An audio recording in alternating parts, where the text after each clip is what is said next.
This is Paul McGann, and you're listening to the Fiveish Fangirls podcast.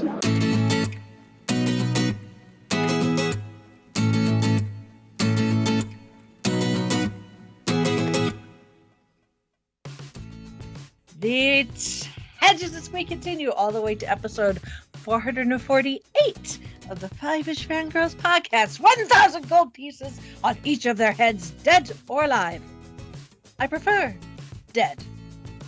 Welcome everyone to this week's episode of the Fiveish Fangirls podcast. So glad you joined us. Let's start off like we do with virtual table and see who's joined us this week. This is Chrissy in Salt Lake City. This is Holly from Wisconsin.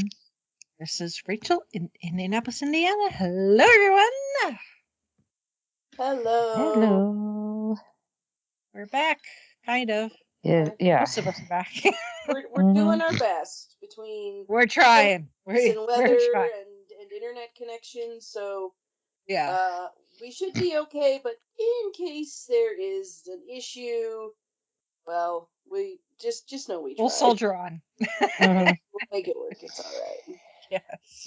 We'll do our impersonation of Shatner, but instead of Khan, it's Skype. Yeah. And internet. Or just technology. Uh-huh. Deck. Mm-hmm. It is the bane of our existence. I mean, Yeah. their technology is great when it works. Yep. Uh-huh. And when it doesn't, it is a pain in the patella. Yeah. Uh-huh. It's Between- a PETA. Yeah. Between technical issues and then just trying to stay healthy. Ugh. Mm-hmm. Yes. It's an effort. Yeah, whatever Mother the Nature, weather's get like your in act the together. woods, take your vitamins, people. Yeah. Mm-hmm. All right. Well, let's do the news. So, unfortunately, we've got a couple of pieces of 10 o'clock news. Mm-hmm. So, first up, Carl Weathers of, if you go back far enough, Rocky, or most recently, The Mandalorian, has passed away at the age of 76. Oh, I know. I saw that. It was like such a gut punch. Everybody was posting things. I'm like, oh no, did he? Ah, crap. Yeah. Yeah, it's just like, wait, what? No. Yep. Yeah, Ming-Wen Na last night did a nice little tribute at the Saturn Awards. I watched that streaming instead of the Grammys. Yeah. Yeah, several of his former co-stars have posted, like Stallone and Schwarzenegger, because he was in The Predator. Yeah. So Gina Carano had some she did complimentary words for him, and it was so sweet to read what she posted on Twitter. So if you feel so inclined, go look up her what she said about him, because I'm like, you know what, in that situation you gotta have a couple of friends, and it sounds like he covered himself in glory there when so many were being total asshats. I'm sorry. But R.I.P. Carl Weathers, one of the greats, and in my opinion, I don't know what they're gonna do in The Mandalorian. Yeah. I mean, no it's not kidding. Greef Karga wasn't like a big part of it, but I mean, he was also like he was a key component. Yeah, he was key. I mean, he wasn't like main character, but he was like main character adjacent. Yeah. He was within the main circle, let's just put it that way. We could say maybe a major reoccurring character. Yeah. So. Oh, I'm sure they'll find somebody. Yeah. And they won't be quite as good. Yeah. But whatever. But yeah. So I guess the town will have to find a new mayor. Yeah. Well. We mourn his passing, but remember his body of work fondly as We're losing all the good ones, it feels like. Mm-hmm. Part of life. Yeah. And then this next one, the news dropped earlier today, and actually the first person I saw say something about it was Colin Baker. Mhm. And then Nicola Bryant not long after. So I was like, okay, well, this is probably got some traction to it. It's not a mistake. So Mm-hmm. but Michael Jaston, who, for all of us Doctor Who fans, he's the Valyard, Hmm. or as Colin Baker's doctor, like to call him, the Brickyard, the Knackyard, the Junkyard. Has passed away at the age of 88. So, yeah, that apparently he had some sort of illness and then passed away this morning. So, Another. Well, I just yeah, gonna miss him. yeah, I think Big Finish put up a little yeah, to him as well. yeah, and I sent a message to Nick to pass along to his cousin Janet, because Michael was her Tsar Nicholas to her Alexandria in Oh, that's right. That's the right. film Nicholas and Alexandria back in the 70s that Janet got nominated for an Academy Award for. So our, obviously our condolences to Michael's family, but it's just kind of weird to be like, I know someone that worked with him. Mm-hmm. Oh. Which is kind of odd. And I've met Michael Jaston at Chicago TARDIS the year of the 50th in 2013. That was actually the first time I met Colin Baker too. So, Was this with the infamous clippings? No, that was when she no, cried. no, that was later. Okay. No, this is when I cried on Colin Baker. Okay. I couldn't remember. Sometimes I get those flip-flopped. No, I cried on him the first time, and then the second convention is when we had the clippings. So Gotcha. I managed to. By then they were best buds. You could ask. Oh yeah. Mm-hmm. Once you cry on someone, you're either You're in. you can either never see each other ever again, or you're now BFFs. So, Colin and I, we made a connection, man. Was that in the Crocs? Yeah, that too. So, but yeah, and we did the Valyard Big Finish. Mm-hmm. So you can go and listen to our review of that Big Finish, or you can go to the Gold Standard feed. You have to go back quite a bit, back to our first year around Thanksgiving of 2020 to listen to our interview with Janet. So, so I feel bad for Janet. This is the second co-star that she's lost. Man. Since I met her. Bubble wrap all her other co-stars. Yeah. Right. Poor cousin Janet.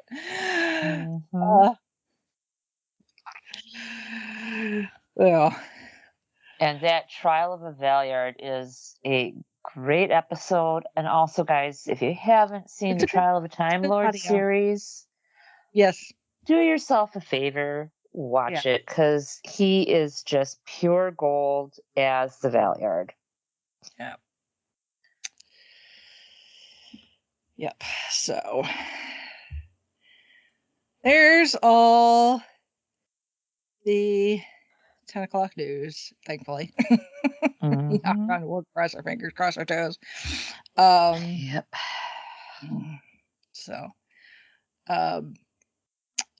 moving on to, speaking of the Saturn Awards, those were yesterday. Mm-hmm. And of course it being, the kind of the Emmy equivalent for genre, because they do film and television. That stuff we actually care about actually wins. So Oh yes. Sometimes it still doesn't. I don't care about Avatar. Yeah. I wasn't into when the first one was released. I don't care, but whatever. From what I understand, it's only good if you see it in the theaters, and that's because it's so immersive and and the characters are not that memorable. But it's pretty. Yeah. Mm-hmm. Yeah. So, but Indiana Jones and the Dial of Destiny won Best Fantasy Film. Yep. Guardians of the Galaxy Volume 3, Best Superhero Film. Spider-Man Across the Spider-Verse, Best Animated Film. Harrison Ford won Best Actor. Margot Robbie won Best Actress for Barbie. So John Williams won for Best Film Music. Which he actually won a Grammy for Indiana Jones as well yesterday. So adding more to the John, I don't know where he keeps all of his awards. He might the have man a is over basement for 90 him. years old. He spreads them out across his house. He's probably got a shelf in every room, including the bathrooms and the pantry, where he just puts all his bits of hardware. Yes. He's probably using them as doorstops too. Paperweights. Yeah. Prop open a window that doesn't want to stay up by itself. Put them out in his garden like lawn gnomes. Probably. That one, I call that one Ethel, and that one is Beatrice. And that one... Yeah. Barbie won Best Film Costume and Production Design, and then in the TV side of things, Star Trek Picard walked away with a crap ton of awards, including Science Fiction TV, Best Actor for Sir Patrick Stewart, Jonathan Frakes for Supporting Actor, Jerry Ryan for Supporting Actress. Yep. Star Trek Strange New Worlds walked away with for Best Featured Guest Star, and then Star Trek The Next Generation won like a legacy award. Yes, and the standing ovation, holy cow. I mean, everybody was just like, ugh. Yeah, I don't know if you haven't watched Star Trek or Picard season 3. Even if seasons 1 or 2 were not your cup of tea, and they were not mine, but season 3 was brilliant. It was. Let's just put it this way: it was a love letter to Next Gen. Yep. Yep, and even those of us who maybe didn't grow up with it or really don't have that big of a connection with it, it was still it was excellent. It was a good time. So. And if you still haven't read Patrick Stewart's book, you do that too. Because that guy, it goes up into the finale of Picard. So, like, he just finished his book recently. So, let's see here. Outlander won for Best Action Adventure Thriller Television Series. Best Television went to Marvel's Werewolf by Night. Star Wars Bad Batch won Best Animated Series. Andor won Best Genre Television Series. Oh my goodness. It was going the way everybody's, was like, yes. Yeah.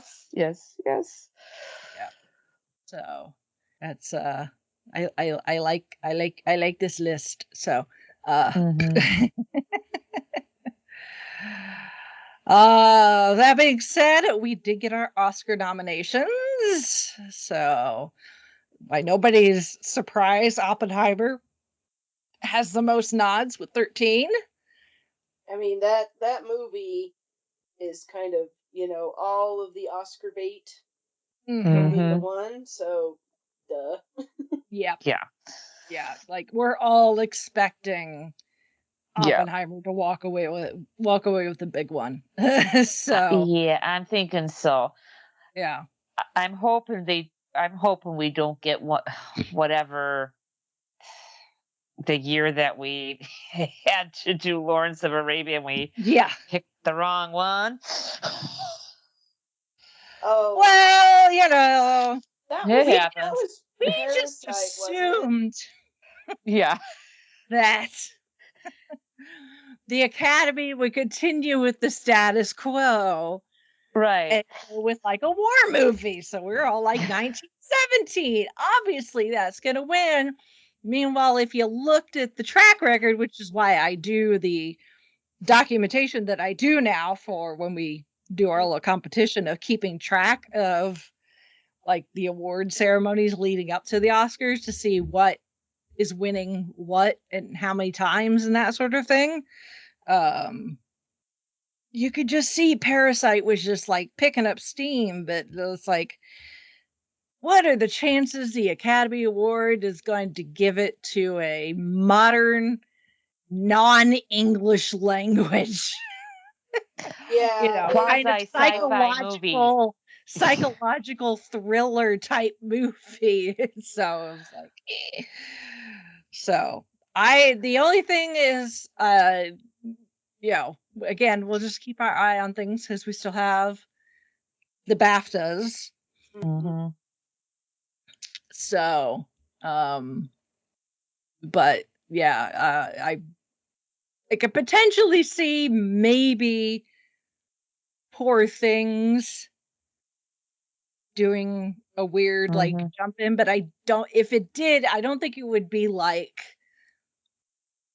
the year that Parasite won. I think it would probably be more like the year that Coda won, whenever I was expecting like Power of the Dog to win. So Right. Yeah. Makes sense. yeah.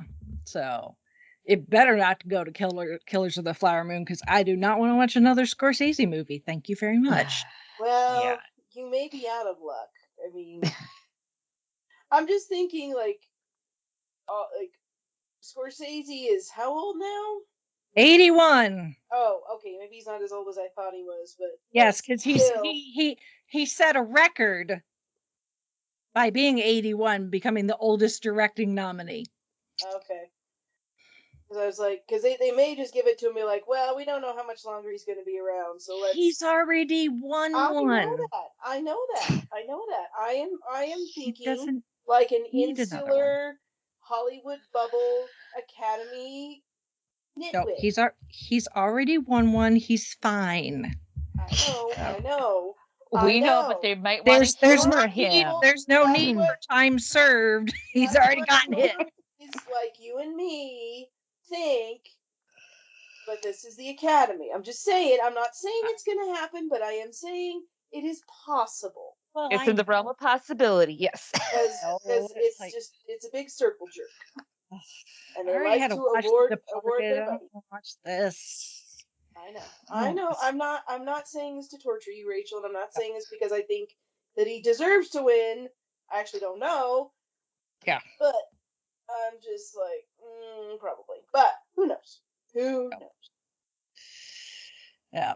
So, well, we know who won't be winning a directing award is Greta Gerwig, because she did not get nominated, and Margot Robbie did not get nominated for Best Actress. I'm going to say this. This is my point of view, and I didn't go see Barbie because it just wasn't my thing. And I wasn't getting suckered into the Barbenheimer meme BS. I just didn't. Yeah. Also, I didn't have time or money or the inclination to go see any of these movies. With the Best Actress thing, I want to ask people, who would you have left off that roster? Because there are a lot of actresses, a lot of people, a lot of ladies who are getting acting roles and acting gigs, and you've got then they only have 5 nomination spots. It's 5, right? Yes. Mm-hmm. And honestly, I am surprised that Barbie got any nominations because it is a movie based on a doll. Okay? How many times have we heard, oh, this movie is just to sell toys, or this show is just to sell toys. And I know there was some big kind of message in there that actually didn't quite work, because from what I've heard, Ken was actually the most interesting character in that movie. I disagree. And, well, I don't know. I didn't see it. This is what I've heard. Also, going back to the whole, well, Ken got nominated. I'm like, first off, Ryan Gosling is not up against Margot Robbie because it wouldn't even be the same category. Also, how many movies either got delayed because of the strike or canceled or anything else? This is my, and I'm only being half facetious here. This is my theory on why this happened. So you got the Academy bigwigs sitting across a big oak table with their big, we're nominating our people, and no, we only have 4 nominations for Best Supporting Actor. Who are we going to nominate? We have no idea who we're going to put in there. And someone pipes up, how about Ryan Gosling from Barbie? And they're like, oh no, we're not going to do that. Who else you got? How about Taylor Swift's equipment manager? Ryan Gosling it is. So it was that, because there were just not movies. I mean, based on again, looking at who is winning what up to this point, really 4 out of 5 are just there to flesh it out, because we know it's going to go to Robert Downey Jr. Well, yes. I mean, they probably couldn't make all the Best Supporting Actor nominations from one movie, being Oppenheimer, because you can't throw a rock in Hollywood and not hit somebody who was in that movie. Oppenheimer, yeah. Not that I'm promoting throwing rocks at people, but you know what I mean. Yeah, so I think a lot of, and the directing thing, whatever. It's all a popularity contest anyway. Now I've talked myself into thinking Scorsese's gonna win it because it's Scorsese and they like to kiss his butt. He already has. He doesn't need it. I know he does, but we just got done talking about how John Williams has enough awards to fill all of his bathrooms. Well, that's because everything he does is golden. Scorsese is dull. The Academy love him, so I'm just saying, I'm not saying it's right. I'm not saying it's what I want to have happen. I'm just being a realist. And ever since the Lions lost in the playoffs, I have been a cynical realist. Okay, I'm also a little pissed about that, but that's me. That's another issue. That just makes you a Lions fan. I know. I know. The Lions did what the Lions do best. They give their fans a glimmer of hope, and then they do. Then they crap the bed. You don't think I haven't been making jokes about at the Lions' expense my entire life? you guys, you got to know my dad. You got to know my dad and how much heartache this has been for forever. So this is a thing. So yes, I'm being a little grumpy and cynical where the Oscars are concerned, because we're doing our competition and that's the next thing up, and I'm really, really tired of everybody bitching about Barbie got snubbed. I'm like, you're lucky that they even nominated it. Why aren't you complaining about what Transformers didn't get nominated? Come on, people. Because that's crap. It was there to sell toys. Anyway, no, actually, it's not. That's not the thing. Toys? No, it's not to sell toys. Other than there are no toys really for Barbie. Well, I guess you could. The Barbie that already existed before this. So. Well, I guess you couldn't exactly sell, gynecologist Barbie. Yeah. Barbie going to the OBGYN for little kids. That might. I mean, all the Barbies depicted are based on dolls that already existed. So it's not suddenly like they're trying to push something new. It's like, hey, this doll's always existed. So. But yeah, Well, it's an interesting year, and I think you are right though that like this, if we hadn't had the strike, this Mhm. list could probably look completely different. And you gotta understand, Barbie kind of saved the movie industry's butt this year because it's like, what else did they have? Mm-hmm. So I'm sure that's part of it, and yeah. Yeah. So in a normal year, Barbie would have been like, "Oh, that one made $1 billion. Well, good for you. There's your award. We're gonna award to some other things." Honestly, I'm just tired of everybody complaining about it, and because I'm just sitting here going like, I feel like I'm in the freaking Twilight Zone. Listen, people, like This happens every year I'm though when we like, get to award season though. It's all, I and then know, they're gonna, I know. yeah, Everybody's somebody, gotta complain about something. and then we're gonna get the award ceremony, and somebody's gonna complain about something somebody said in their acceptance. I know, and Probably there's going to be a bad joke or two that said, and then somebody's going to get left out of the in memoriam segment, and people are going to be pissed off about that. It's the same. I know. Somebody may or may not get slapped in live or on the red carpet. Banned for 10 years, so he's not setting foot for another 8. So true, but I'm just saying things could happen again, depending on people and he's not the only one capable of delivering a slap. Exactly. My point. Maybe we'll get another streaker. I don't know. Maybe that's what we need. Maybe that would be funny. We need another streaker. I mean, the Oscars is they've been struggling in ratings over the last however many years. So it's they got to keep it fresh. They got to keep it interesting. Yeah. So, but TLDR. It's award season, and this is the way that this is how it goes. This is the way it goes every year. It'll be fine. Don't worry about it.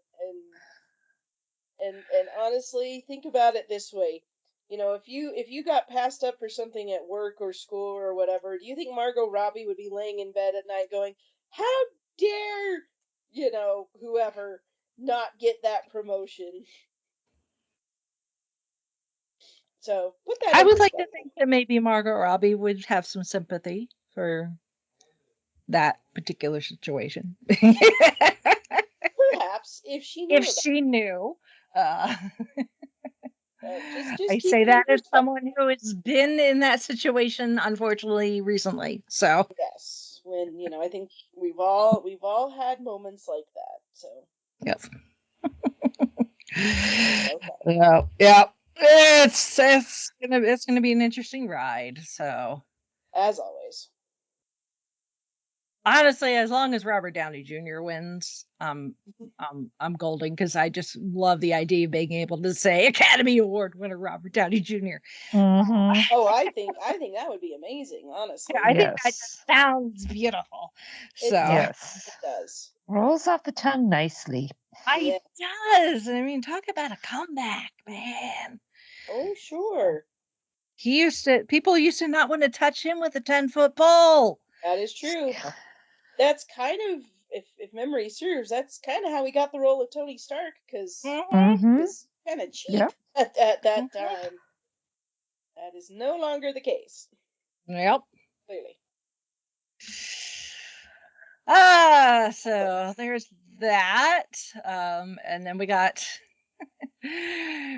our first proper full-length trailer to Ghostbusters Frozen Empire. And 40 years later. Yeah, he still has no dick, and he's still trying to take down the Ghostbusters. Seriously. Oh my gosh. His voiceover, and he's like, you've got a child hanging off the side of a vehicle and blah. He's like, the Ghostbusters are done. I'm like, yeah, but you still have no dick. And Slimer's still Slimer. Then you have not seen the very first Ghostbusters, and you need to leave right now. So, go watch it. Yeah. It's awesome. Even the second one's pretty good. But yes, I'm excited for this. I loved Afterlife. It was just, and now, they're back in New York. They're back in with, with the gang, and I don't know who. Ghostbusters, what do you What want? do you want? And Mhm. it just feels like, I don't know if anyone remembers the Saturday morning cartoon, The Yes. Real Ghostbusters. Mhm. There's a lot of callbacks even from that show, and I'm like, they're making it canon. Not that I think it ever wasn't canon necessarily, Yeah. but I'm just excited because Actually, the official Ghostbuster YouTube channel has the cartoon series up for you to watch. So really, so yes, if yeah, you slowly but surely they're releasing all of the seasons. nice. So I think I actually have the whole series on DVD because it was on sale on Amazon so many years ago, and I was like, thank you. So, but yes, if it's on YouTube, go watch some episodes. It's it is late 80s, early 90s Saturday morning gloriousness. Mhm. So, maybe you don't have to watch the whole series, but just to get a flavor of what's going on here. So I think maybe not everything is going to be dependent on that, but it's a nice nod. So I appreciate that, some of those nods, and it feels like the new characters and the old characters are kind of just coming together seamlessly, so that when the new characters inevitably carry on their own, I think that they'll be able to really hold their own, which really makes me excited. It's like, this is how you do a passing of the torch. Yeah. This is how you pass this on to the next. You hire Paul Rudd, and because everything Paul Rudd does, he acts like he's just happy to be included. Yeah. That just makes it easier for him to seamlessly slide in. There's no ego or anything. He's just like, I was just happy to get an invitation. I'm just happy to be here. Yep. Is that he's that way at the MCU, and now he's like that in Ghostbusters. He's like, yep, I'm here. So I'm excited. That's like we were sitting here thinking, because Jared and I just had our anniversary, and we're like, what are we gonna do this weekend? And like, well, there's no movies we want to go see. What movies are even coming out? It's like, oh yeah, Ghostbusters is coming out. Like, we'll go see that one, but there wasn't much else that we were super excited about. But I'm like, this one we want to go see. So it looks like it's gonna be a fun time, and yeah, I just feel like, oh, it's in good hands. That makes me happy. Yep. Check that trailer out if you haven't already, or if you've seen it about 500 times, and just need just one more. Yep. I even commented on it up on YouTube. I'm like, spoiler alert, he still has no dick. For those who were wondering, yes, it's been 40 years. Still no dick. Survey says, here we go. Yep. All right, little bit of housekeeping. Speaking of the Academy Awards, over on the Gold Standard feed, we are now officially caught up. Oh boy. So we have done our review of Everything Everywhere All at Once. So now we wait and see who walks away with the statue next month. But in the meantime, we will cover that one at some point after the Academy Awards, obviously, because we need to see who wins first. But that does not mean that we're just going to do that and you're going to get radio silence from us. No, we are soldiering on. We are continuing. So other than whatever this year's winner is, for the foreseeable future, we are going to do the movie, really just whatever the hell we want as far as films are concerned. So Nick, Zan, and I all made lists of movies that were like, oh, I absolutely want to do this one, at some point. And then we compared lists, and we had one movie that appeared on all three lists. So that is the first film that we are going to be doing, and that is All the President's Men. Cool. That's a good one. But we've got a mix of old and new and different genres and different ratings and some silence, some black and whites. So we got a little bit of everything. Nick did a really good job of putting together a schedule, and then we've also opened it up to anyone who has guested on the show could submit choices as well. And then we're still doing the Patreon as well. So those of you that have not ever guested but are a Patreon supporter, you can still potentially get your picks. So, and it's not limited to movies that have won awards of any kind? Okay. Nope, because there's at least one that I know we're doing at some point this year. I'd have to look at the schedule. This is in no way an award winner unless you count the Razzies. That actually might be a fun little gimmick. Is like, we've done all the best. Let's do the worst. Yeah.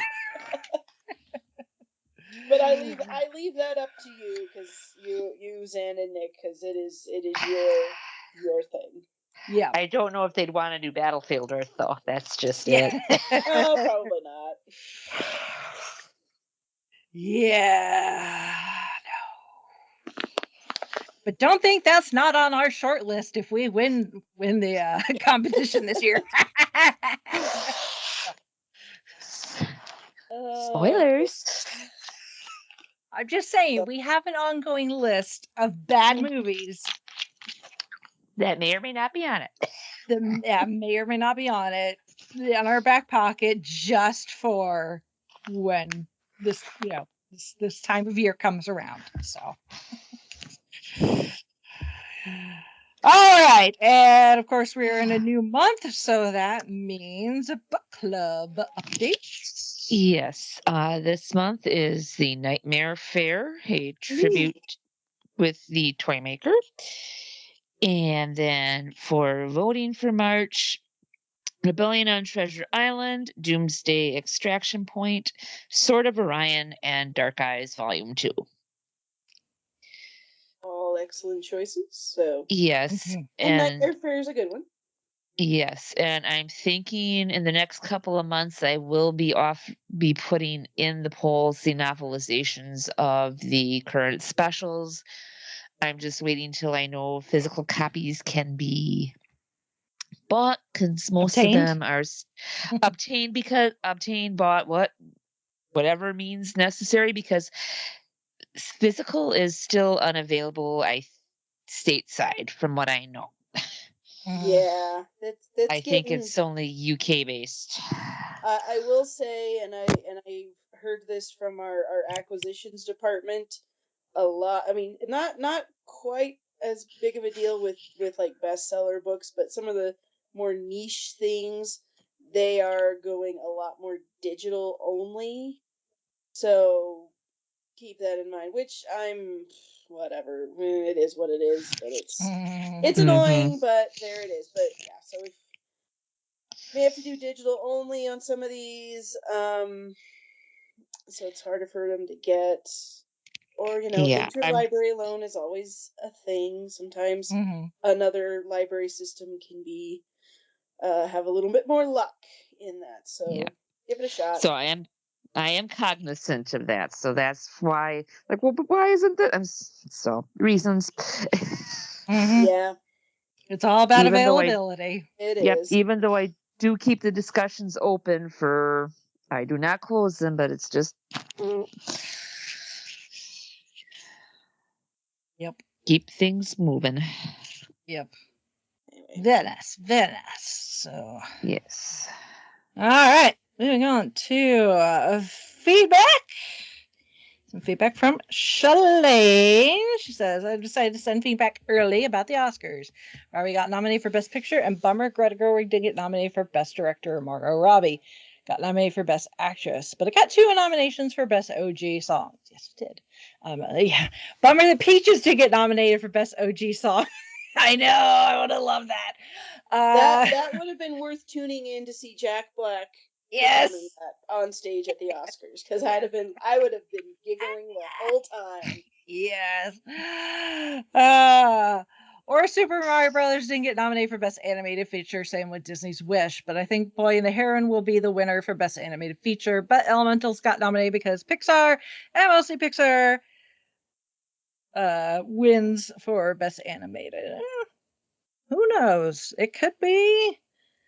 I think it's going to be a toss-up between Boy and the Heron and Across the Spider-Verse. I think. Yeah, I would have said Across the Spider-Verse would have been the shoe-in, but then there's Miyazaki, and Mm-hmm.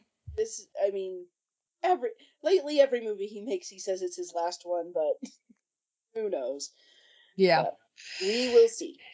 It's Miyazaki. It's essentially, It's the gold. it's Japanese Disney. So, so animation that'll make you cry. Yeah. So, but yeah, I think it's going to be between those two. So, because the Academy does not necessarily have an issue giving out awards to sequels in the animation category. So, No, that is true. I'm gonna choose unlike Toy Story 4, which is like, why? Yeah. So, say, okay, let's untangle my British show and anime show comment. I have struggled whether or not to watch anime shows. I watched a couple of episodes of anime shows, but I mostly watched Sailor Moon because it's true anime. Then I decided to stick with American shows.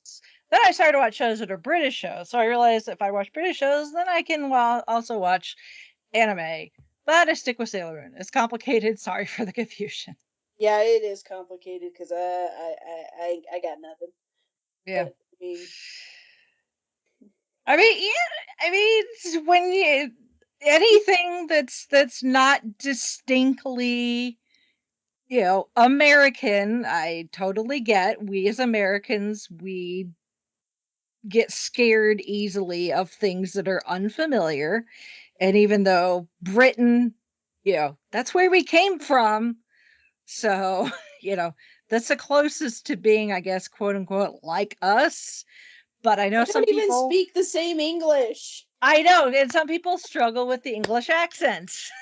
You know what? This is So my thing.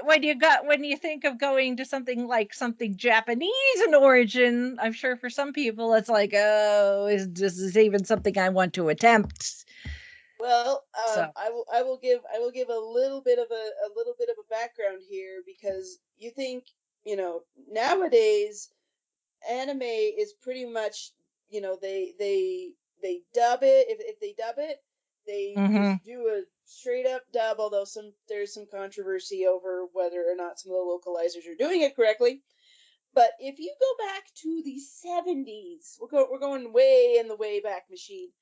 It was to the point that Western companies would just buy the rights to Japanese shows, and they would cut them up and basically make their own stories with the footage. I mean, obviously, that's where we got Power Rangers. That's how we got Power Rangers. But I'm talking about like there are two versions of one in particular, Gatchaman. There's one in the 70s that, all of, like, Casey Kasem voices the lead character of the dub, and it is like, you go through those episodes and it is nothing like the Japanese version. Like, the story just is not that. It's not that. And then also later they tried, like, Ted Turner got the rights to it because he was doing TNT, TBS, I can't remember which one it was he had. And he like, well, I want to redo this one, and he called it G-Force, but it was closer, but it still wasn't right.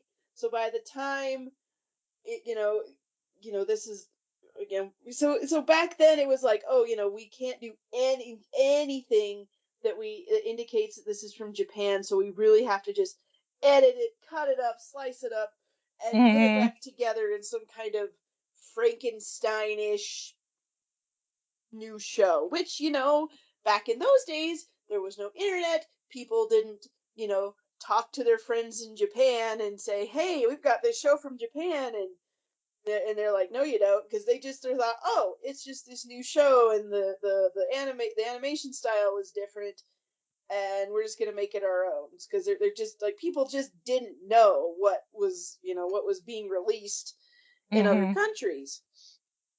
And obviously that has changed, because now we have, I mean, you get on Netflix, you got movies from India and Korea and Japan, obviously. And I mean, there was a show that I was watching, it was from Turkey, that was actually pretty good, that I was enjoying. And it's just like, now we kind of know about anime and all these other different things, whereas back then, so I mean, you want to talk about, Americans are kind of weirded out by international stuff. I'm like, yeah, go back in the 70s and see what they did with anime back then. It's amusing to find out. There's a lot of YouTube channels that'll talk about it. The one I watch a lot is called Secret Galaxy, and they'll do like the history of different classic shows, not necessarily of anime, but like, basically anything you remember from the 70s, 80s, 90s, all through there. So they're a lot of fun. So that's where I found out about all this, and I was like, oh yeah, I remember that, and it was kind of weird, and it's just sort of a quirky little thing of TV production, entertainment, producing content, all that kind of stuff. So anyway, anime's got a very interesting history as far as it coming over to North America. And some people get really uptight about, oh, how dare they do this? And I'm just kind of like, you know what? It was the time period. It was how things were done. It has changed since then, possibly, for better or worse. Sometimes I think there's still some iffy things going on with modern localizers, but that's neither here nor there. So we'll see. Forgive them, for they know not what they do, from the 70s. Pretty much, because it was just like, hey, we gotta fill time. We need content that's cheap. What do you got for us? And it's kind of, and it went both ways too. As American shows would go to Japan, and they would, maybe they wouldn't slice them up like that, but they would do some interesting things. So anyway, and yeah. Sorry, I could go down the anime rabbit hole, but I won't, because we're still in our feedback segment, and holy poop. Anyway. Yep. So that's Shalene feedback, and then we got feedback from Aaron. Says, let's talk Oscar nominations. Hello, my Fiveish hosts. I don't have a whole lot to say on Queen's Jazz, other than saying that I, like almost everyone other person, enjoyed Don't Stop Me Now, Bicycle Race. What I do have opinions on are this year's Oscar nominations. First, let me get the negatives out of the way. Barbie misses out on both lead actress and best director. What's so shocking to me about this is that it never once crossed my mind that Robbie and Gerwig wouldn't be nominated. They just always seem to have their nominations locked up, so when both got snubbed, I was confused as hell. And of the two, I'm more pissed at Gerwig missing out, because she built this movie from the ground up. To a lesser extent, I'm really disappointed Pink by Lizzo and Dance the Night Away by Dua Lipa did get nominated, though I guess they can't have 5 of the nominees come from the same movie. Well, not this particular movie, but you want to go back to the Disney Renaissance and then look at Best Original Song categories? Yeah. That just makes me wonder if the vote ever got split. Yeah. Then there's no Greta Lee for Past Lives. I didn't love the movie as so many others do, but I really liked her performance.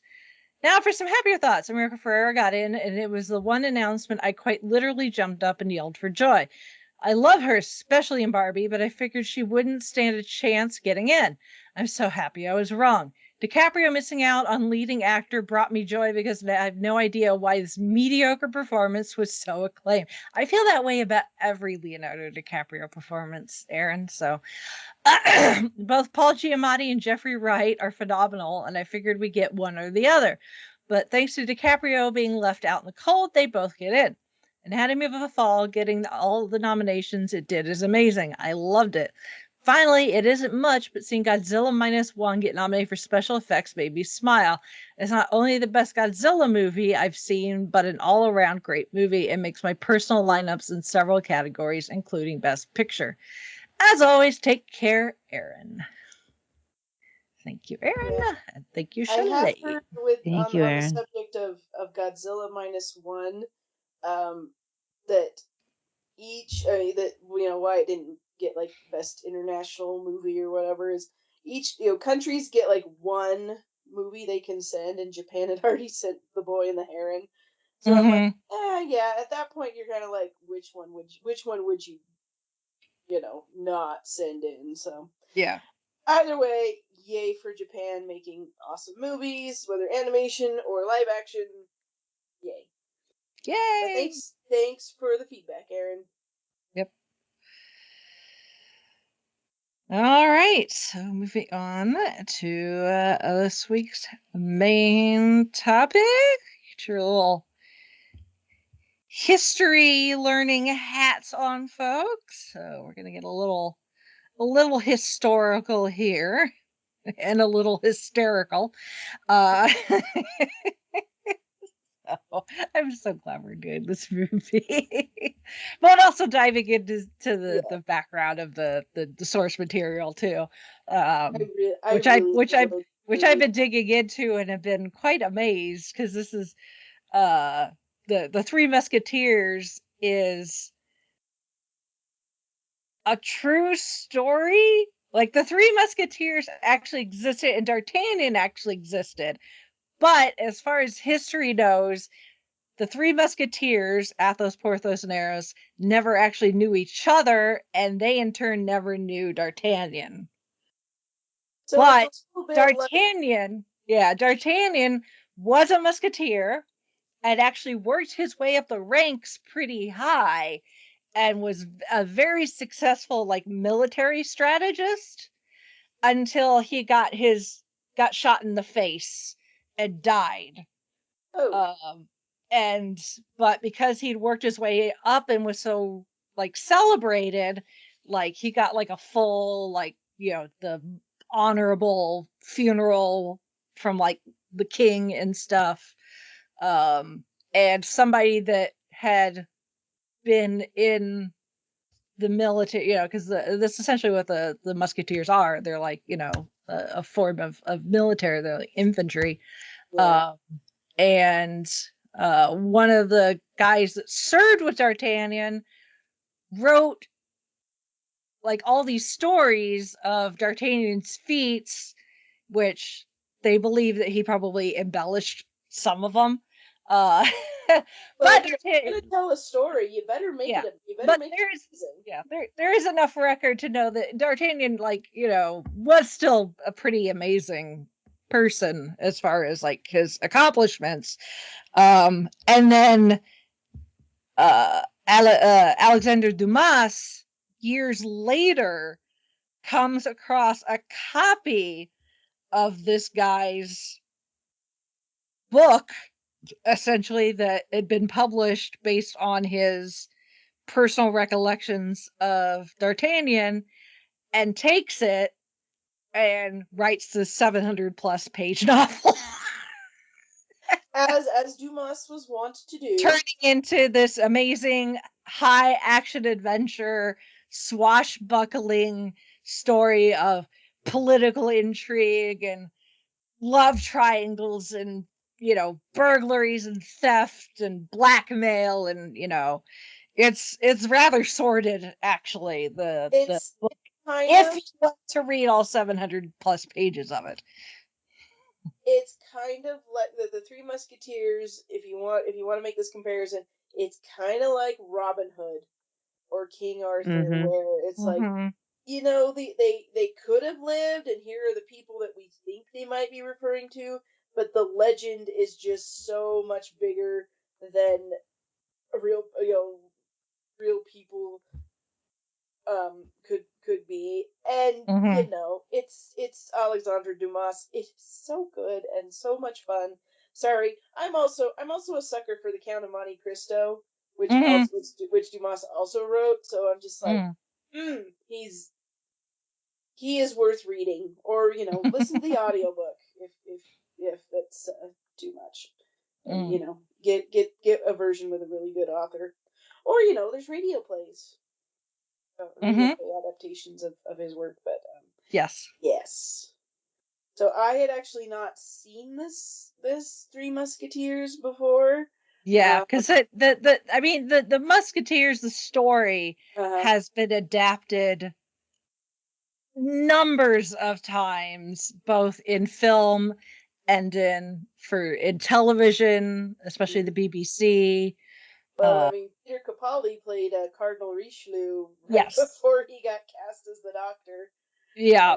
That's the fact It's of even life. there's animation versions of it. There's the Three Musketeers with Mickey Mouse. Yep. So,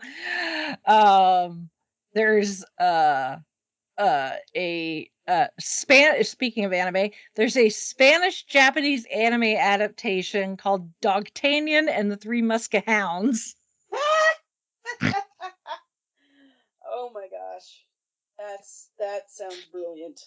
Yep. And there's even a Barbie movie version, Barbie and the Yes, there Musketeers, is, and of course and it's on yes, stage, and all sorts of there's all sorts of adaptations, but the in film, it has been around since the early days of film. It's one of the earlier subjects.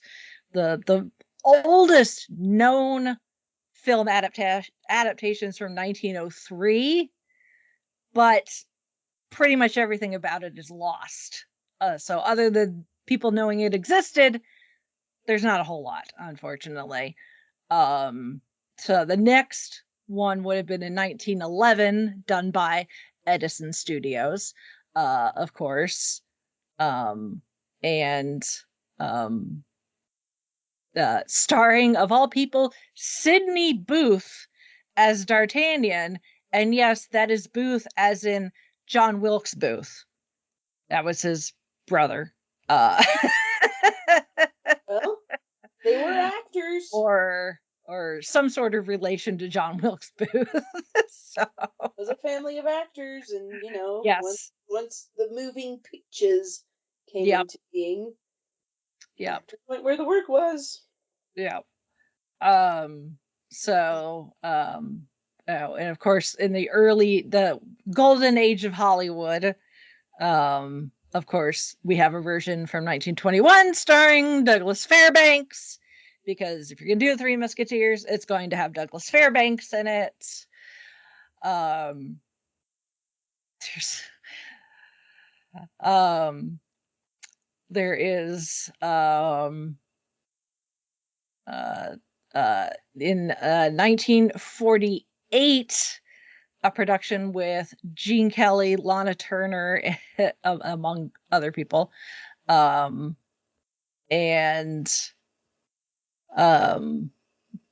depending on your age, you may this is an interesting piece of Hollywood trivia that's connected to the Three Musketeers, because there was the Three Musketeers that came out in 1973, which also known as the Three Musketeers, the Queen's Diamonds, which stars Michael York, Oliver Reed, Raquel Welch, Charlton Heston, Faye And Dunaway, Christopher Lee, uh, among others.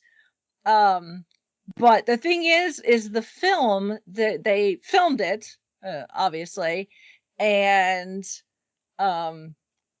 everyone, they finish filming, and the cast goes off to do whatever, whatever the next gig or whatever is. And then, the film goes through editing and all that stuff. And they go, the cast meets back up again with the producers and the director and everything for their big, red carpet premiere.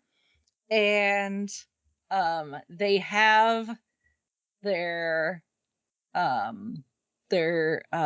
big premiere, and the film was so long because it was supposed to be like Gone with the Wind like size, so like 3 hours with an intermission. But they decided that was too much, so they decided to pull a Harry Potter and a people complain about Harry Potter and Twilight doing this. They did this back in the 70s first. They decided to cut it in half.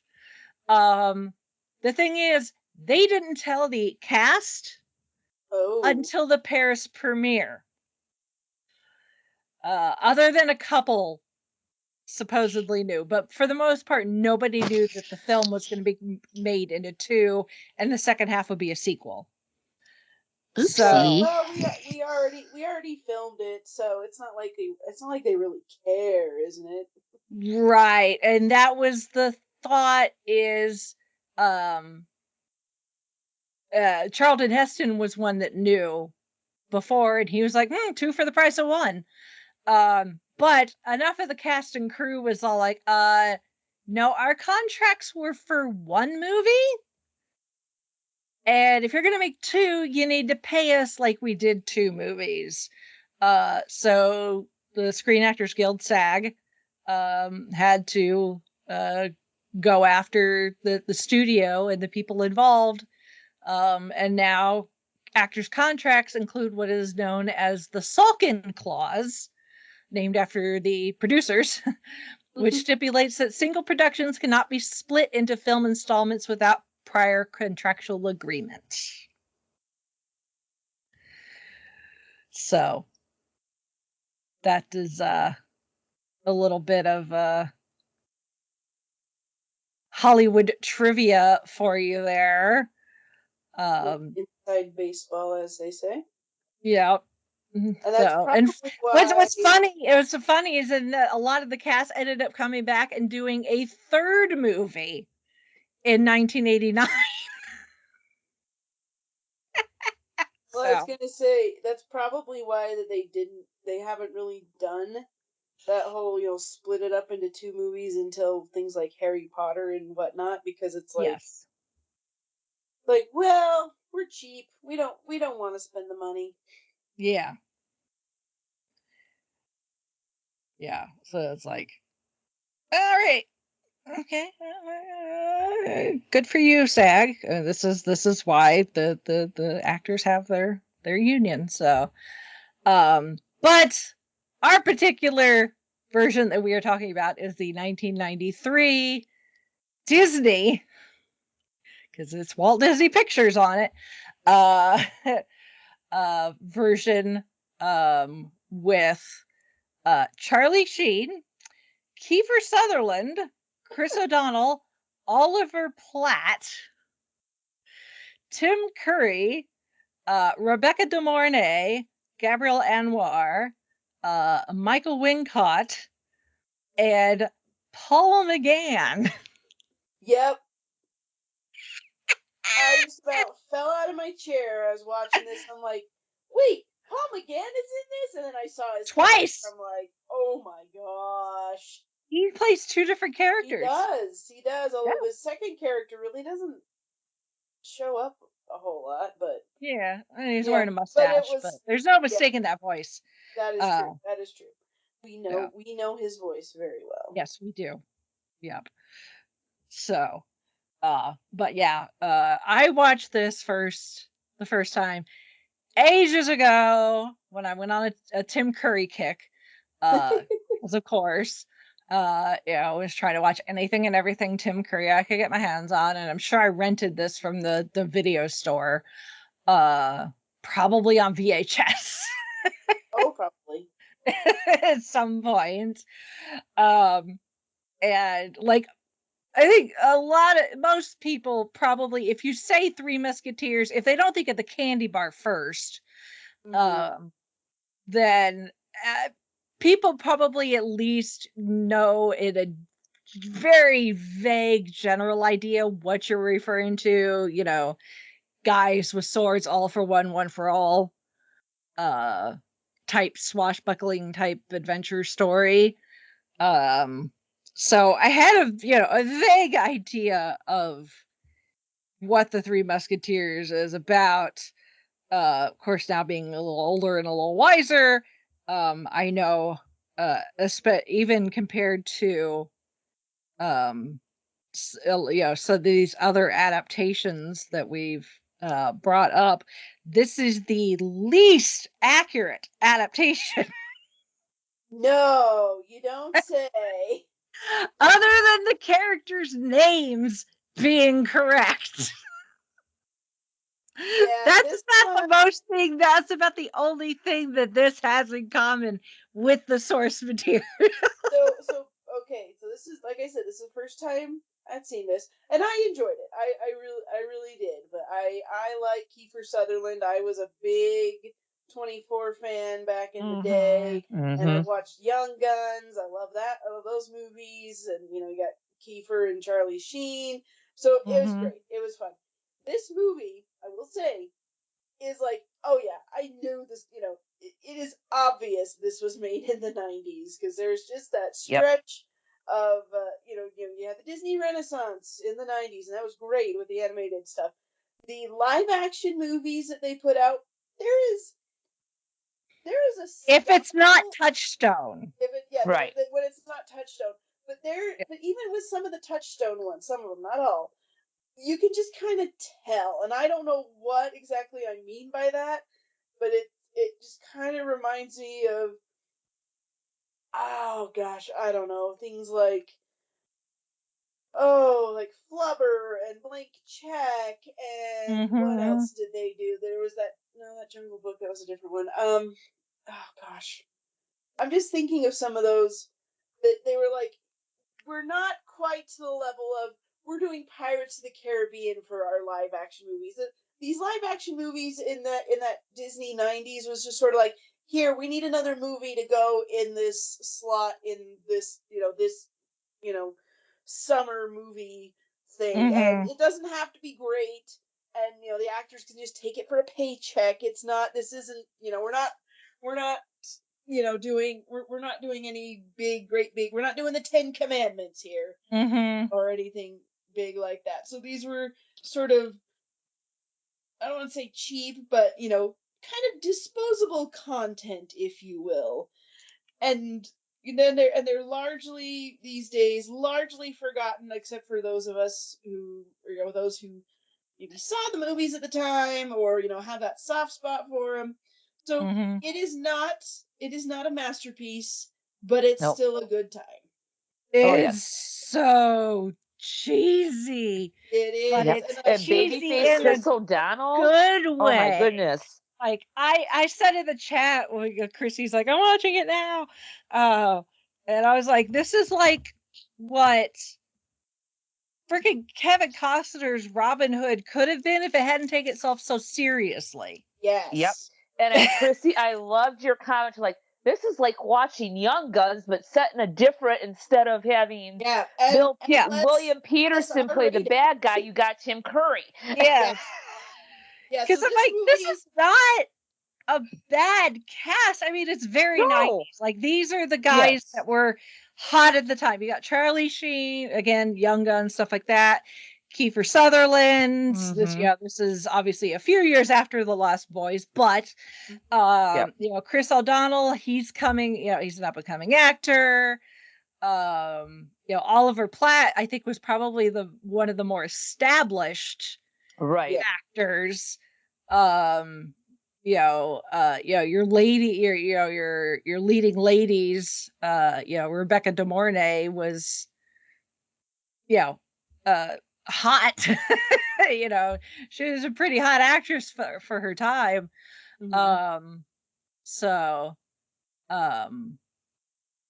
She was married to Harry Dean Stanton at one point, or dated Harry Dean Stanton at one point.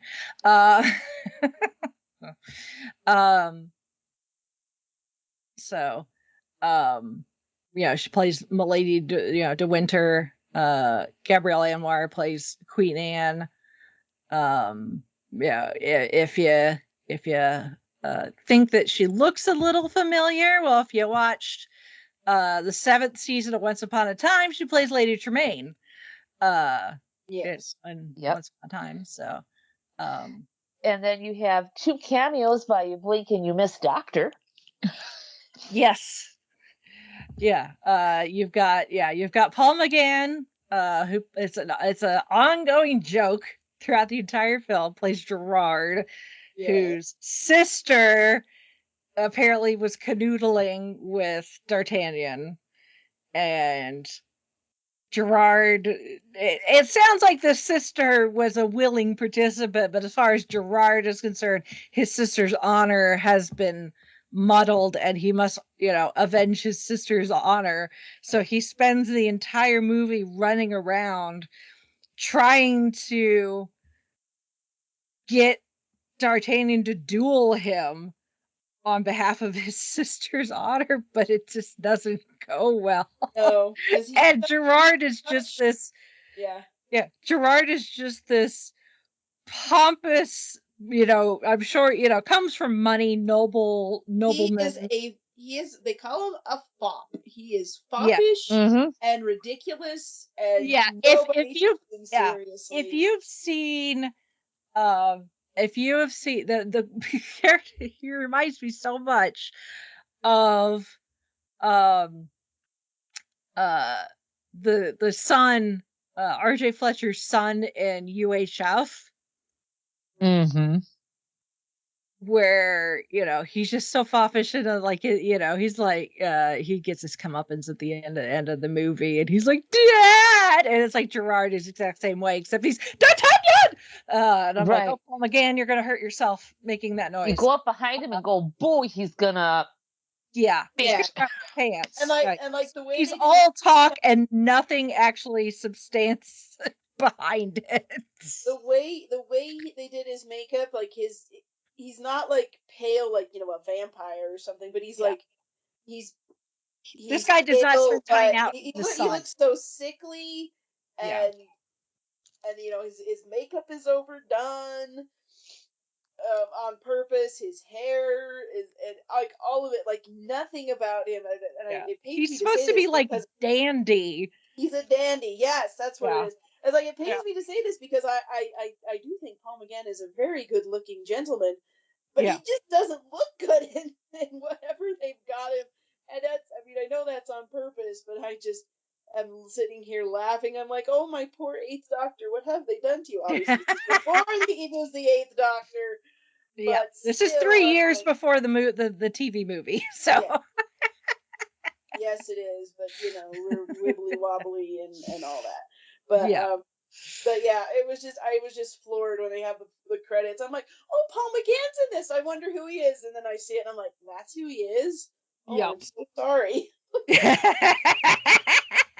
That's what they got. That's the part they got for you. I'm like, oh no. The Price is Right.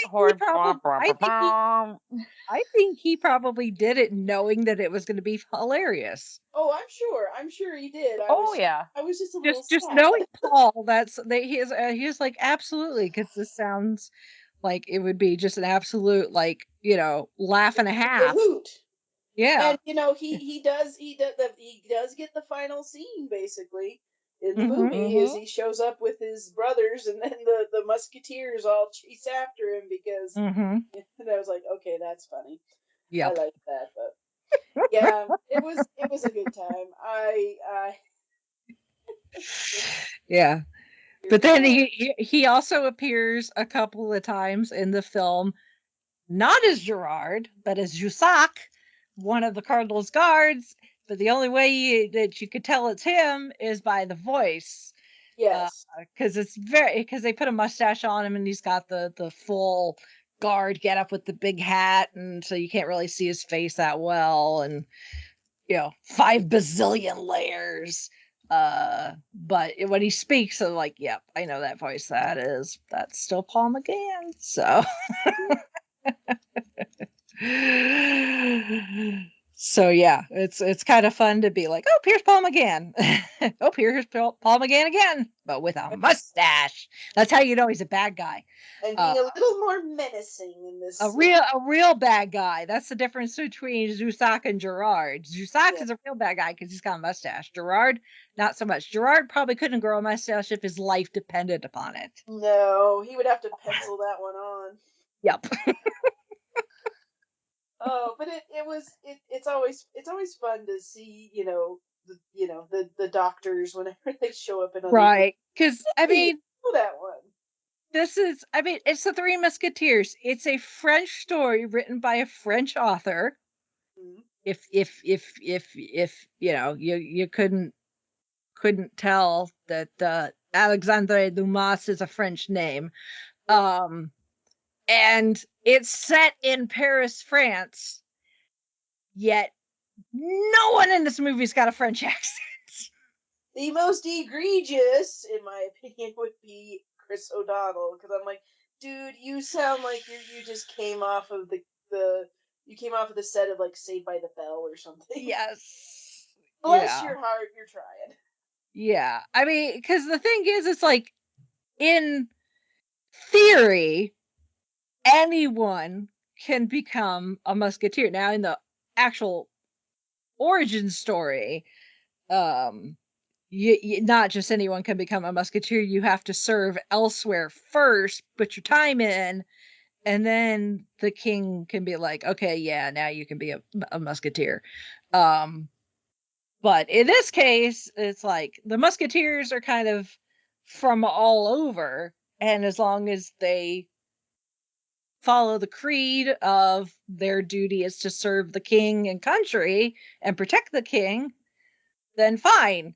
So someone like, Oliver Platt as Porthos, who is well traveled, you could maybe understand why he doesn't have a French accent, because maybe he came from elsewhere. He did his adventuring all over the world, and you don't know exactly where he comes from, but he's talented at what he does. And Oliver Platt just kind of has that voice that you can kind of just put him in anything and you'll be like, I will respect what this man has to say, or at least listen to what this man has to say. So I think of at least the Three Musketeers. I think Oliver Platt is the closest to easily fitting him in without him necessarily needing to be French. So it's something about Porthos. I don't know if it's just because if you look at the name, it looks like it's port, and that makes you think of portly, but like anybody who's ever played Porthos is like on the heavier side, a little more round. Yeah. So, Keith Sutherland, obviously American, but he's got that really kind of gruff, like, maybe his voice is just worn with time and use. And he's Athos. He's a former nobleman, so in theory he was more aristocratic at some point. Yep. And then Charlie Sheen, who's Aramis, it has that Charlie Sheen voice where he constantly sounds like he's trying to get into your pants. Yep, he is Charlie Sheen, which is so weird to hear his voice because he's supposed to be the more religious one, and then he's quoting scripture and whatnot, and I'm like, it's a little incongruous, but okay, we'll go with it. Yeah. Like he's supposed to be the holy man. He used to be a student of the cardinal, and I'm like, yeah, talk about casting against type. Right. And then maybe he wasn't Tiger Blood. Yeah. Maybe it wasn't that bad back in the 90s, but I'm like, no. Oh dear. I think even then he was kind of known as a kind of a bad boy. Mm-hmm. Yeah. Well, just that he's at the scene with that one gal that he might be canoodling on the slide. He's like, yeah, we should pray. And then he's like, no, God's busy. Yeah, yeah. Let's dive out the window. Yeah, I was True like, bard right there. yeah, I I was know like, that look. and are you drawing from personal experience there, Charlie? Um, Like, so well, and apparently Charlie Sheen in true Charlie Sheen fashion, before filming, all four of the guys went to had lessons in fencing and horse riding, except for Charlie Sheen. my Charlie friend Sheen did. was like, he's like, no, I'm not going to horse riding and fencing camp for 6 weeks. Thank you very much. I will see you all on set on the first day of filming. So that's why you see Aramis use his rapier the least. Oh dear. Because Charlie Sheen couldn't be bothered to go to fencing camp before filming.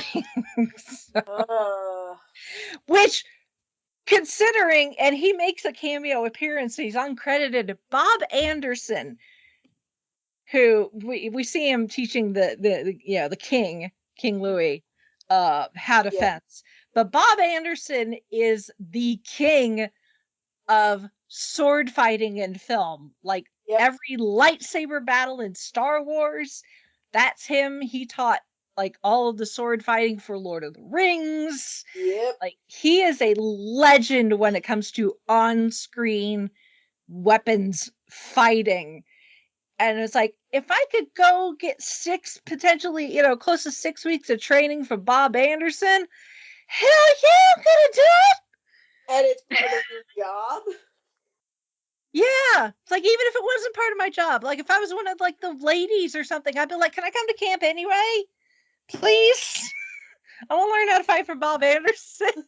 I'll just stand in the back and like watch you guys and I'll practice. pretend it's a lightsaber, It's like I won't even ask for one-on-one tutoring. I'll just be like, okay, you do that. Okay, Exactly. move it, Kiefer. I can't see. Well, no, actually, he's kind of short. Yeah. But it's like, oh, Charlie Sheen, you're so weird sometimes. Just So sometimes. weird. Yeah. Sometimes, a lot of the time. Quite. Right. Yeah. Yeah. So, it's like you've got, your Three Musketeers and D'Artagnan.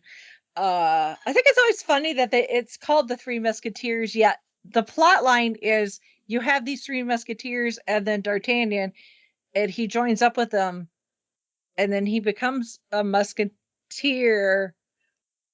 So technically there's four, although in the book, by the end, actually, Aramis decides to go and become a monk. Oh, there you go. Well, and like Athos decides to go back to, or I think it's Porthos decides to they could become a landowner and just, eat, drink, and probably marry a wench and have fat babies, just like he says in the movie. Yep. So it's D'Artagnan that becomes a musketeer, and like the others leave. So, but I just think it's for some reason it strikes me as funny. It's called the Three Musketeers, yet it's an adventure of four guys. So yeah, well, it's like there's the three guys, and then sometimes D'Artagnan has his own yes, adventure. So he's a little bit. So it's more like it's like a band name, like I don't know. mm-hmm. D'Artagnan and the Three Musketeers is what it is. I'm trying to think of Yes. a band name that does that, and I'm totally blanking on anything right now. Yeah. Now I can really think Benny and the Jet. Yeah. Something like that. But but yeah, so it's just kind of how it works. Yeah. But again, the best performance, in my humble opinion, and the whole reason that I watched this in the first place, is because Tim Curry is our bad guy as Cardinal Richelieu. So once I saw that, I was like, oh, this is why we're watching. Okay. Yep. So it is. It is Tim Curry doing what he does best. I was watching someone's review on YouTube, and at one point they said he's Tim Curry playing Tim Curry in a fabulous red cloak, and then somebody in the comments was like, "You say that like it's a bad thing." I was like when you have Tim Curry in a movie, you know what you're getting. Yeah, you're getting Tim Curry in a costume, and he's gonna chew all the scenery in every scene he's in. And you're going to enjoy it because it's Tim Curry chewing the scenery. Like, why is this a bad thing? Yeah, it's not. I mean, this movie, it's cheesy. It's not a faithful adaptation, but a lot like Kevin Costner's Robin Hood, the redeeming factor is your bad guy. Yep. So makes it tolerable to watch. This just happens to be way more entertaining. Mm-hmm. So that's just ice, extra sprinkles on the Sunday. But leads having fun. Yes. Again, not taking it too seriously. And they absolutely do. I mean, some of the banter between the Three Musketeers, between themselves and with D'Artagnan or Captain Rochefort, this movie's very quotable, because there's some very, very good lines in this, and then Tim Curry is just, fantastic as Cardinal Richelieu. It's Tim Curry. I mean, the making the Cardinal the center of the plot, as opposed to in the book and a lot of the other the adaptations, where the Cardinal is part of like a bigger, more intricate plot, because in the book it's the Queen is having an affair with the what is it the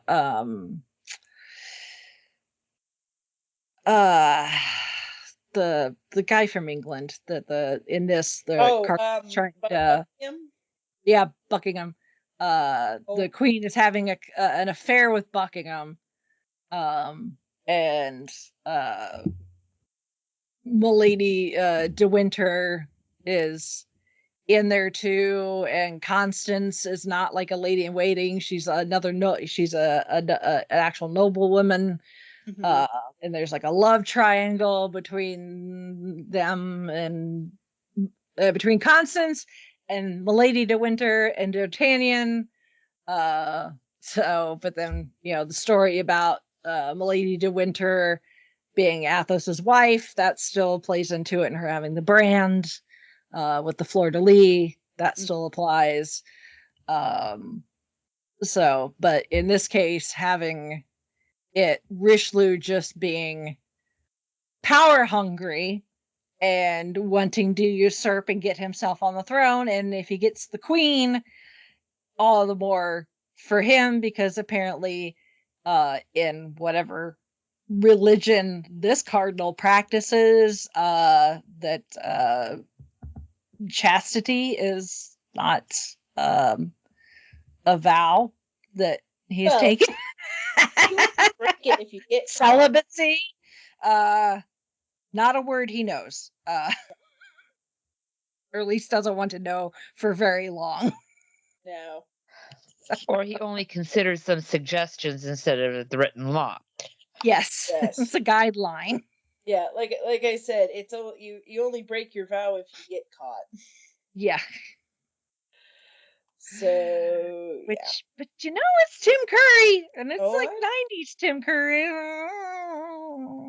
Yeah, if I'd been Queen, never know. I wouldn't necessarily saying no. I'm just saying. But in this case, like, they've aged the king and queen down. They're teenagers. I It's an know. arranged They're, marriage. So the I- king I- has I've- the most god awful hair. I know it's historically accurate, but his wig is just Of all the things you could have made historically accurate in this very historically inaccurate movie, yeah.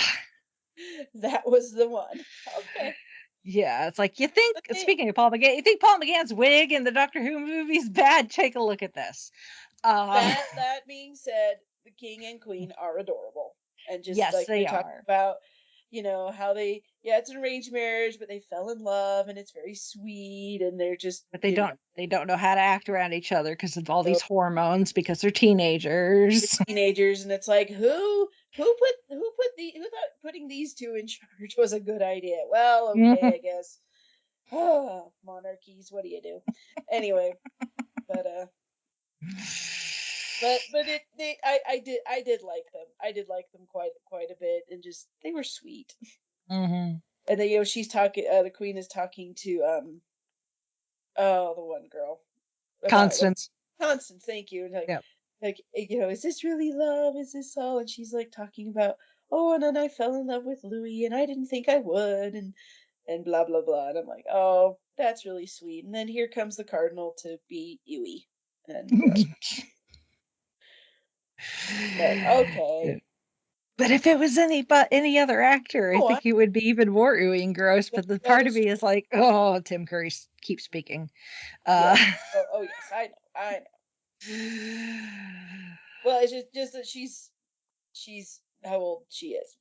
Yes, she is a That's teenager. So that's the part I'm referring to. I'm like, Yeah. if she was an older adult, an adult. I would be like, Yeah. okay, this, I can accept this a little more. But then Yeah. again, historical accuracy. Yeah.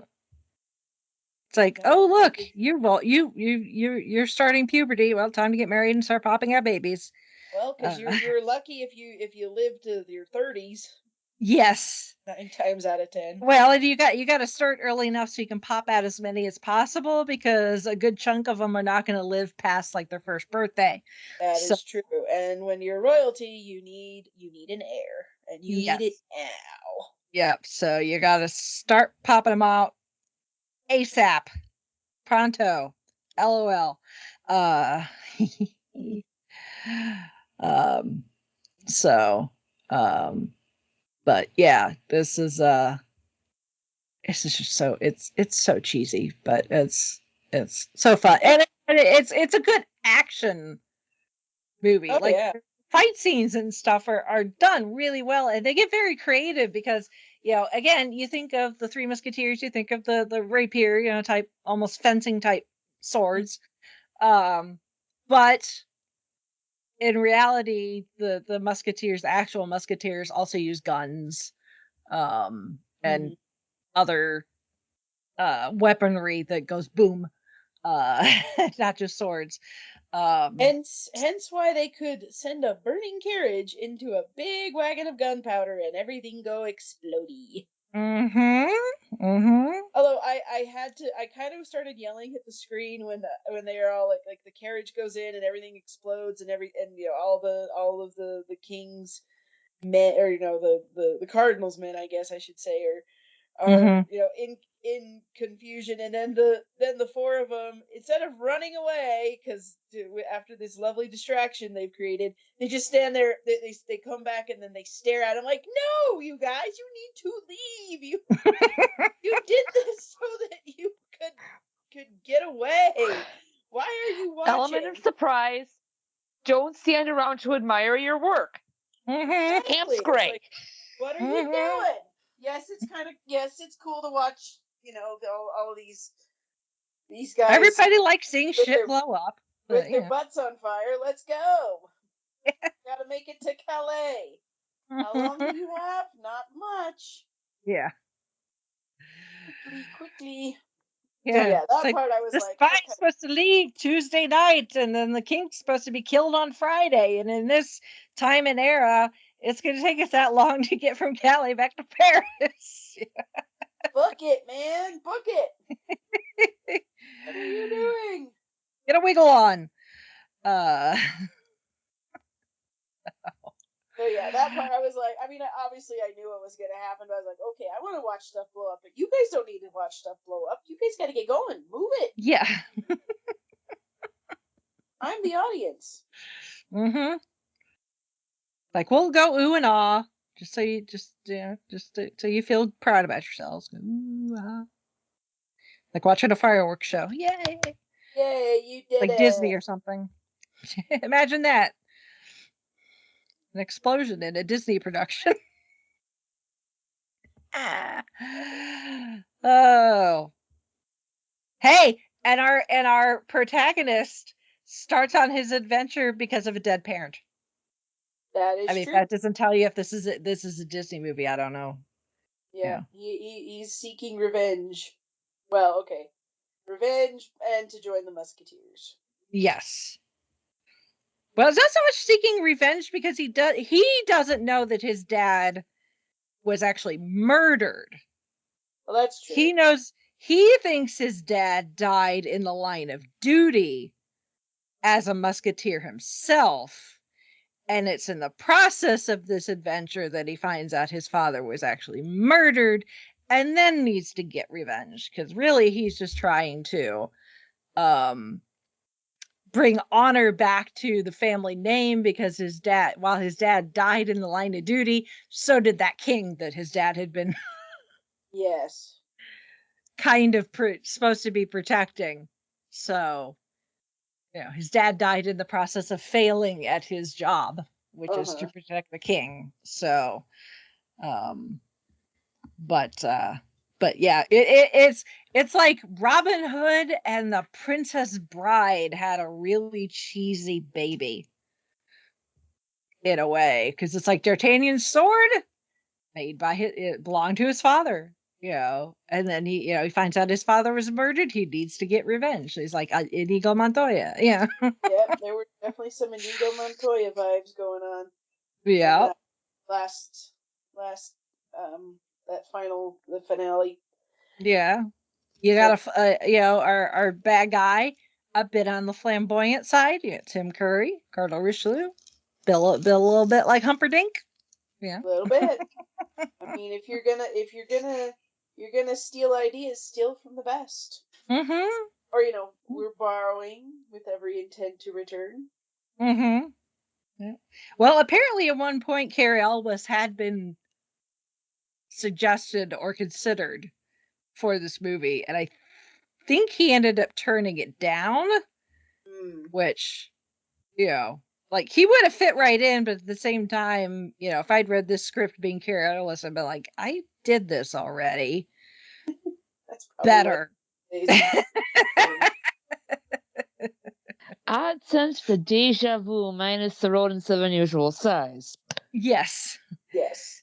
Like, been there, done that. Got the sword to prove it.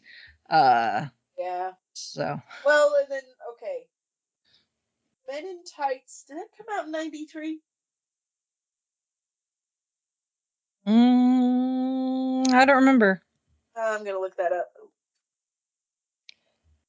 Let's see, because should be close. Yeah, I'm looking it up. Hold on, please hold.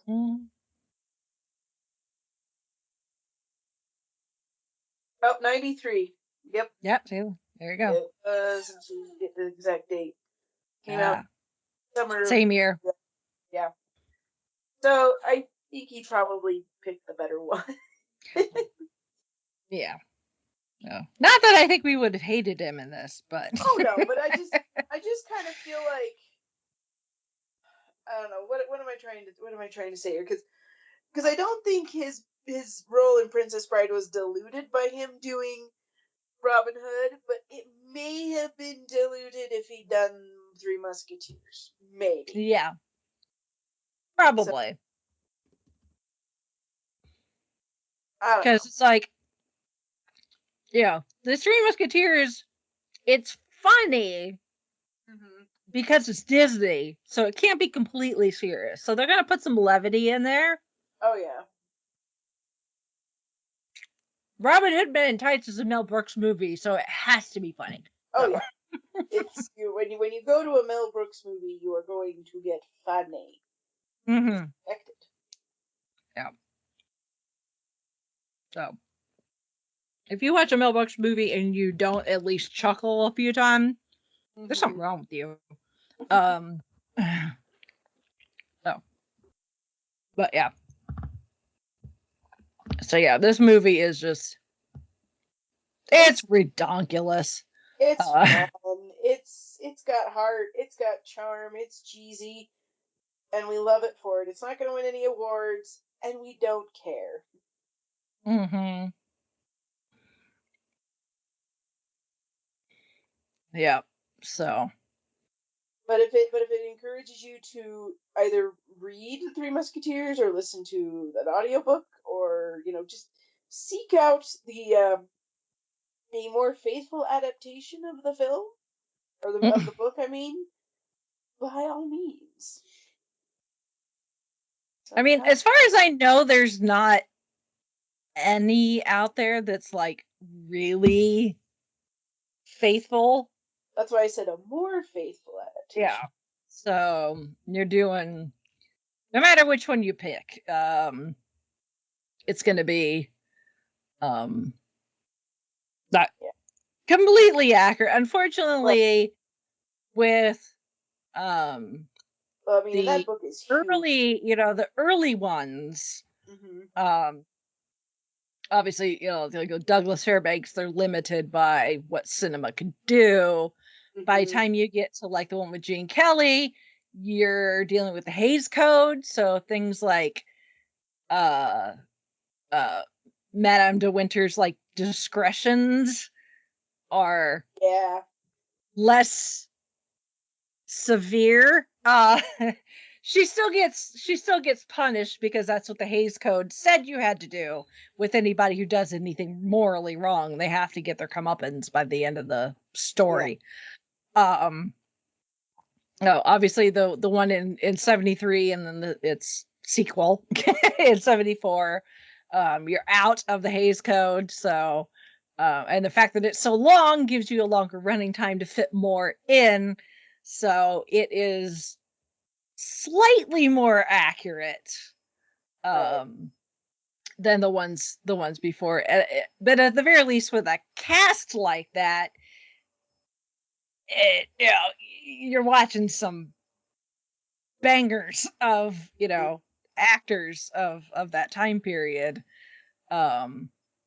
This one is just it's Disney, so you're getting exactly what you'd expect from Disney 90s. I mean, this is very much, it's intended to be entertaining and not take itself too seriously. And it was under the Walt Disney Pictures label, so it's not going to be. Yeah. It's going to be family friendly. Yeah. So, and of course, you've got the theme song from the film recorded by whoever's the hot recording artist at the time. Again, this is the 90s, so in this case we get All for Love, Rod Stewart and Sting, and Bryan Adams. Bryan Adams, because he helped co-write it. The two songs that they play for the slow dances at your school dances, Anything I Do and All for Love. Mm-hmm. Yep. And it's like, which Bryan Adams movie from a historical-ish movie soundtrack are we playing today? Mm-hmm. Yep. The score was done by Michael Kamen, so that's not bad. Oh yeah. Because Michael Kamen was the shit. It's just a shame we lost him when we did.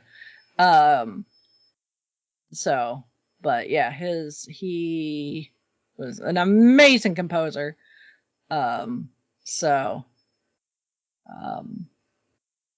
then you've got Some newer versions. One of the reviews I was watching. It's like every 10 to 20 years or so, Hollywood decides they need to make a new adaptation of the Three Musketeers. So after that one in '93, the next kind of big budget one would be in 2011, directed by Paul W.S. Anderson, and has cast like Mila Jovovich, Luke Evans, Mads Mikkelsen, and Orlando Bloom. Okay. And Orlando Bloom already had the sword fight training. Mm-hmm. That is very true. This one takes a lot of license with technology. This is more steampunk. There's like, big flying like Zeppelin airship type thing. So there you go. So yeah, there's that was in 2011. And then yeah, there's the was it a mini series, the version that Peter Capaldi was in? Yes. Well, no, it wasn't a mini series. It was a full-on show because they were gonna have him come back for season 2, but then he got cast as the Doctor. So yeah, it was a series. There's three seasons. So yeah. But yeah, Peter Capaldi only appears in the first season. So looks like they maybe brought in Rochefort in the second season as your antagonist. Yeah. Fair enough. Yep. No. Theme music done by Murray Gold, though. All kinds of connections. Well, it is the BBC, so yeah. They kind of keep everything. Like, hey, we're doing some big epic thing. We need music. Call Murray. Murray knows what he's doing. Yep. All right. So yeah, plenty of options for your Musketeer desires. That Musketeer itch that must be scratched. And this version is on Disney Plus.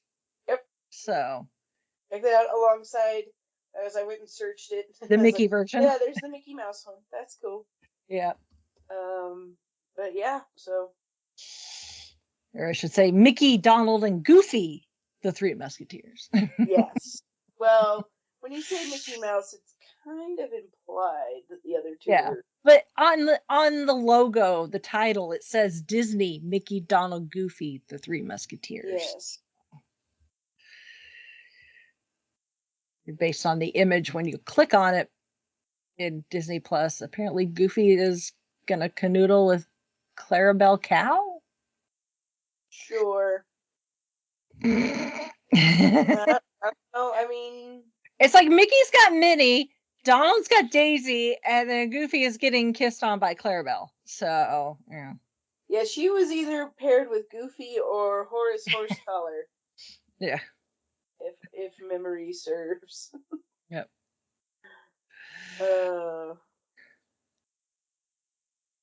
Let's see. Anyway, anything else we want to point out, chat about, or whatever else?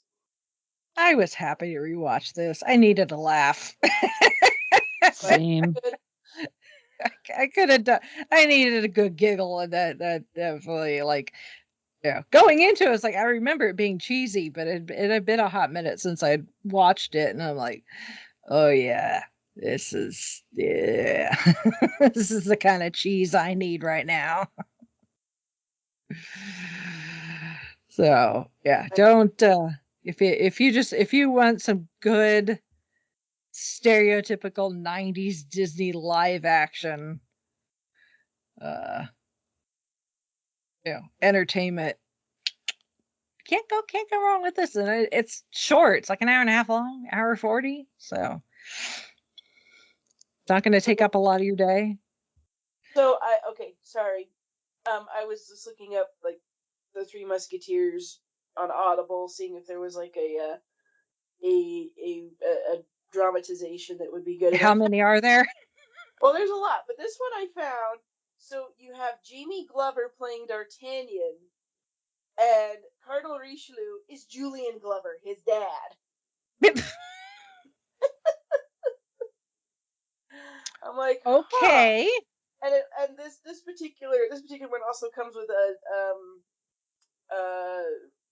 versions of the Count of Monte Cristo and the Three Musketeers, and also another Alexandre Dumas. It might have been his son who wrote it, Lady of the Camellias.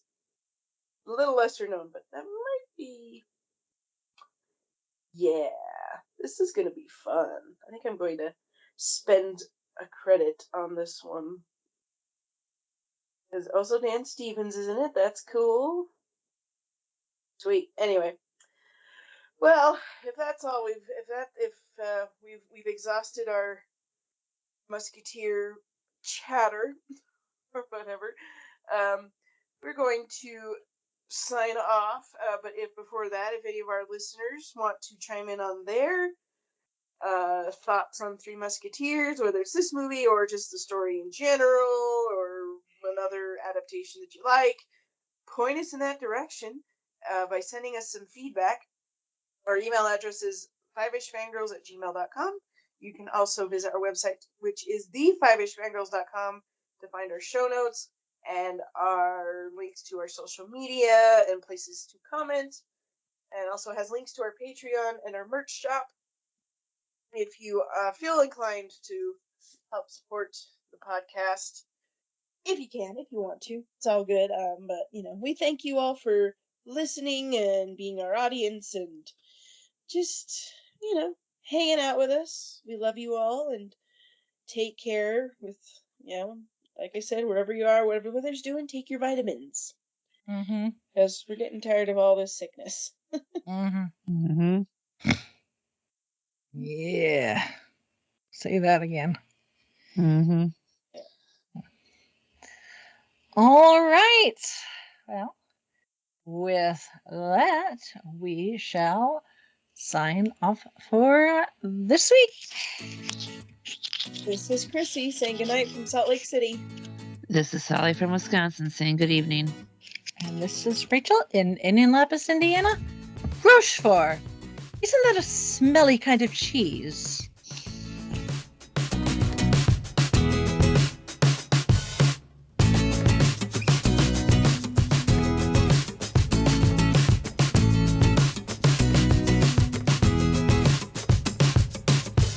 Thank you, our Fiveish fam, for joining us on this week's geeky journey. If you enjoyed the show, don't forget to subscribe, rate, and review. Stay connected with us on our website, thefiveishfangirls.com, and follow us on most social media with @FiveishFangirls. Plus, check out our nonprofit, Fangirls Give Back, to see how we're making a positive impact in our community. Until next time, stay nerdy and let the squee continue.